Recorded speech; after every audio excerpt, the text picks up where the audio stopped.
عابر وہی قاتل اور وہی استحصال نظام چلانے والے پھر بسر اقتدار ہو کر بیٹھ گئے. افسوس در افسوس در افسوس، مگر ریاست مدینہ کو اپنا ماڈل بنانے والے کبھی گھبراتے نہیں. ہم لڑیں گے، لڑتے رہیں گے اس وقت تک جب تک ہم مظلوموں کا انصاف نہیں لے لیتے. اس کے بعد میں نے چند شیخیں ضروری پڑھ لی. اب میں آگے جاننا چاہتا ہوں. اب ایک سوال یہ پیدا ہوتا ہے کہ کیا ریاست مدینہ کا جو آئین ہے یا جو کانسٹیٹیوشنل پرنسپلز ہیں، کیا یہ صرف پرنسپلز تھے؟ کیا یہ صرف قوانین تھے، قواعد تھے، ضوابط تھے؟ کیا یہ آقا صلی اللہ علیہ وسلم نے من و عن انہیں امپلیمنٹ بھی کیا یا نہیں کیا؟ یہاں میں نے اس کا جواب دیا تھا اسی میں نے اپنی کتاب میں. میں نے کہا الحمدللہ آقا صلی اللہ علیہ وسلم نے بات کی بات تو بعد میں دیکھی جائے گی. آقا صلی اللہ علیہ وسلم نے پوری ریاست مدینہ کے آئین کو اپنی 10 سالہ حیات میں من و عن امپلیمنٹ فرما دی. اس کی ہر شک کو آقا صلی اللہ علیہ وسلم نے امپلیمنٹ فرمایا. اب اس میں سے چند جو مظاہر ہیں وہ میں آپ کے سامنے رکھتا ہوں کہ آقا صلی اللہ علیہ وسلم نے ایڈمنسٹریٹو سسٹم بھی عطا کیا، گڈ گورننس کا نظام بھی عطا کیا، ایجوکیشن کا ایک پورا نظام عطا کیا، عدلیہ کا ایک پورا نظام وضع کیا. آپ ججز کی تقرری بھی خود فرماتے تھے، آپ گورنرز کی تقرری بھی خود فرماتے تھے، چیف منسٹرز کی تقرری بھی خود فرماتے تھے، اور والی اور حکمرانوں کی تقرری بھی خود فرماتے تھے. ان کے ایتھکس کے اوپر ایتھیکل کوڈ بھی لکھ کر حکمرانوں کی تعیناتی کے وقت جب ایک آفیشل لیٹر جاری کیا جاتا تھا اس وقت آقا صلی اللہ علیہ وسلم ایتھیکل کوڈ اور کوڈ آف کنڈکٹ لکھ کر رعایا کے پاس بھیج دیتے تھے کہ میں نے تمہارے حاکم کو بھی بتا دیا اور تمہاری بھی ذمہ داری ہے، اگر وہ کاہل اور جاہل ہو جائے تو تم گرفت کر لینا. یہ وہ نظام تھا. پھر آقا صلی اللہ علیہ وسلم میں چند مثالیں پیش کر رہا ہوں کہ آقا صلی اللہ علیہ وسلم نے حضرت طاہر بن ابی حالہ التمیمی کو قبیلہ اخ اور اشاعرہ کا حاکم اور گورنر مقرر کیا. میں آپ کو اوتھینٹک مثالیں دے رہا ہوں. پھر حضرت یعلا بن امیہ تمیمی کو جمد، ایک بہت بڑا شہر تھا، اس کا گورنر بنا کر بھیجا. قیس بن مخشوق کو صنعاء کا گورنر بنا کر بھیجا. سرد بن عبداللہ کو جش کا گورنر بنا کر بھیجا. عامر بن شہر ہمدانی کو ہمدان، ایک بہت بڑا قبیلہ تھا اور شہر تھا، اس کا انڈیپینڈنٹ گورنر بنا کر بھیجا. عطا بن اسید بن ابو عاص کو مکہ مکرمہ کا گورنر بنا کر اپوائنٹ کیا. پھر آقا صلی اللہ علیہ وسلم نے قرا اور ارینہ اور خیبر اور تبوک اور فتح کے لیے حضرت عمرو بن سعید بن العاص کو حاکم بنا کر دیا. پھر اب آگے سنیے.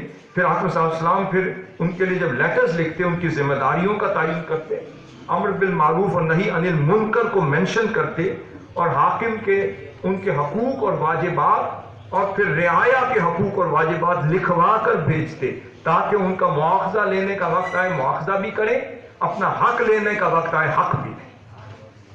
پھر اس کے بعد شہر بن بازان کو یمن کا حاکم اور گورنر بنا کر بھیجا.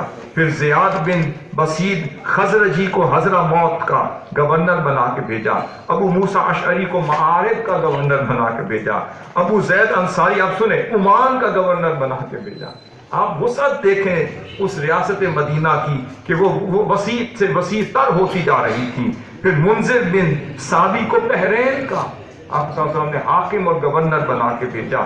اور اسی طرح پھر جب آپ حاکم اور گورنر بناتے تو پھر آپ اس کے لیے کچھ کوالیفیکیشن کا بھی تعین فرما دیا.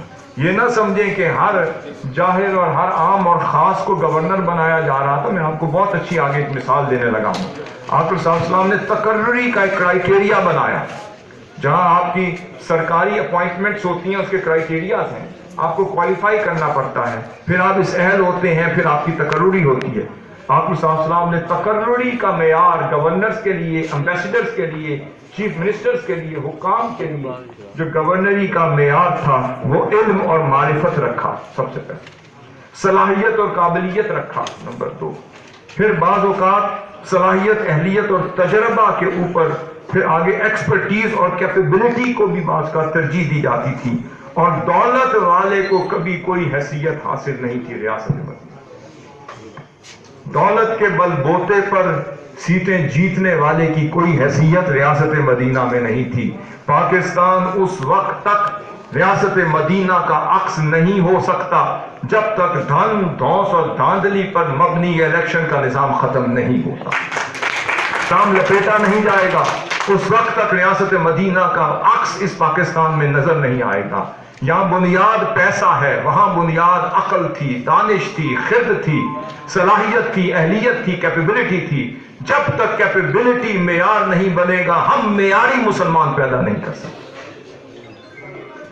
پھر آگے چلیں، پھر آقا صلی اللہ علیہ وسلم، اب ایک بہت خوبصورت بات، آقا صلی اللہ علیہ وسلم نے اقربا پروری کے نظام کو بھی توڑ دیا۔ یہ میں مثال دینے لگا، حضرت ابو ذر غفاری جو آقا صلی اللہ علیہ وسلم کے خادم خاص تھے، جو راوی ہیں، جو اتنی احادیث کے راوی ہیں، آپ کی بارگاہ میں رہتے تھے۔ اب میں کرائٹیریا کی بات کر رہا ہوں، اب مثال دینے لگا۔ وہ آقا صلی اللہ علیہ وسلم کی بارگاہ میں حاضر ہوئے، عرض کیا یا رسول اللہ، اور یہ جو ہے یہ مسلم شریف کی حدیث ہے اور بیہقی کی ہے اور سنن الکبریٰ میں آئی ہے، یہ میں حوالہ دے رہا ہوں۔ حضرت ابو ذر غفاری حاضر ہوئے، عرض کیا رسول اللہ آپ تو ہر ایک کو حاکم بنا رہے ہیں، کسی کو گورنر بنا رہے ہیں، کسی کو چیف منسٹر بنا رہے ہیں، یا رسول اللہ میں بھی تو آپ کا خادم ہوں، میں بھی تو آپ کی خدمت کرتا ہوں، یا رسول اللہ مجھے بھی تو تقرر کر کے کہیں کا حاکم بنا دیں۔ سنیں کرائٹیریا، ہم جیسا کوئی ہوتا آج کے دور میں الا معاشرے لوگ پھر رہے ہیں ہمارے یہاں حکمران سو کالڈ، کوئی ہوتا تو وہ یہ کہتا او بھائی اے سادہ پٹواری ہے اینو بنا دو، یہ ہمارا بڑا قریب ہے، یہ ہمارے کام کرتا ہے، اس کو بنا دو، یہ ہمارے ساتھ رہتا ہے، اپنا برخودار ہے اینو بنا دو۔ یہاں برخوداروں کو دیکھ کر بنایا جاتا ہے، وہاں خودداروں کو دیکھ کے بنایا جاتا ہے۔ ابو ذر سنیں، اے ابو ذر تم تو بڑے کمزور انسان ہو، تم بڑے رقیق القلب ہو، تمہاری طبیعت میں بڑی نرمی ہے، گداز ہے، تم تو میری خدمت کے قابل بنائے گئے ہو۔ یہ جو امارت اور حکمرانی ہے یہ بہت بڑی امانت ہے، اگر قیامت کے روز اگر تم پورا نہ کر سکے تو شرمندگی ہے، رسوائی ہے، اور خدا کے حضور اس کی عدالت میں کھڑا ہونا پڑے گا۔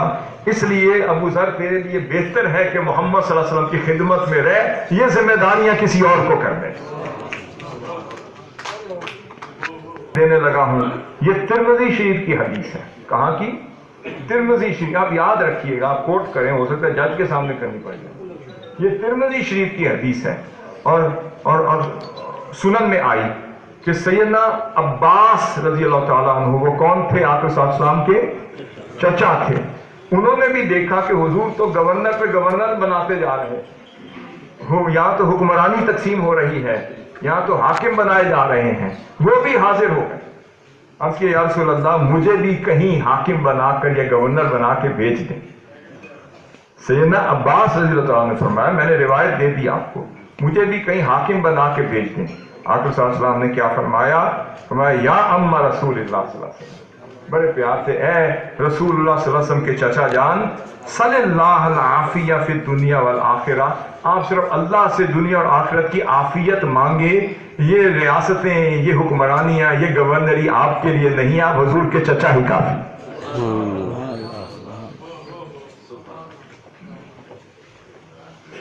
پھر اس کے بعد آگے جب آپ کسی کو تقرر فرماتے تو صحیح کر رہا ہوں، آپ فرماتے ما من عبد یسترعیہ اللہ رعیۃ یموت یوم یموت وہو عاش لرعیتہ الا حرم اللہ علیہ الجنہ۔